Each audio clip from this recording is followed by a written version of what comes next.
That's right. Let's bring in journalist Lisa Daftari. She is also a Fox News contributor and an expert on Middle Eastern events. We are told that the president has to walk a very fine line here because both sides, we're told, have committed atrocities. Right, and it's hard to understand what that fine line may be when you have the Muslim Brotherhood. These are trained terrorists fighting a civilian population, and that's the incorrect perspective that the Obama administration has and is portraying to the free world, if you will. This is not a peaceful protest. These are not people that are on the streets, and there's no equal, to equate these two groups.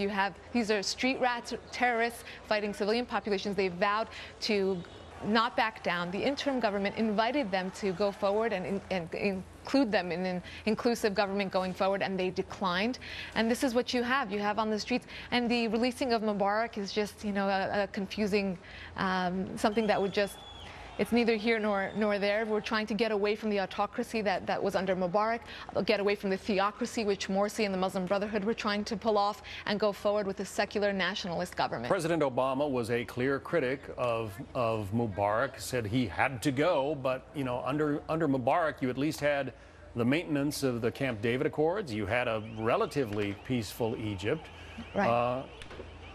Did we do the wrong thing? Well, it seems that way now in retrospect, doesn't it? It seems as though in many of these Arab Spring movements where with the evil that we knew is better than the evil that we didn't know, and these radical groups were hovering overhead, and to reprimand the military, the Egyptian military, for cracking down on these terrorists. Imagine the Egyptian president reprimanding the Boston police for killing that terrorist the way that they did. They're protecting their civilians the way that we protect ours, and it's really difficult to understand why the Obama administration is not understanding it that way. Meantime, all kinds of churches are being burned to the ground there because these militants, these Muslim Brotherhood types, are scapegoating the Christians. They're scapegoating the Christians. They're burning down churches, courthouses, police headquarters. They're shooting at 10-year-old girl that was coming home from Bible study. They're going after the civilians. This is really against the civilians. It's not one army against the other. The military is not divided. That's why we can't call it a civil war.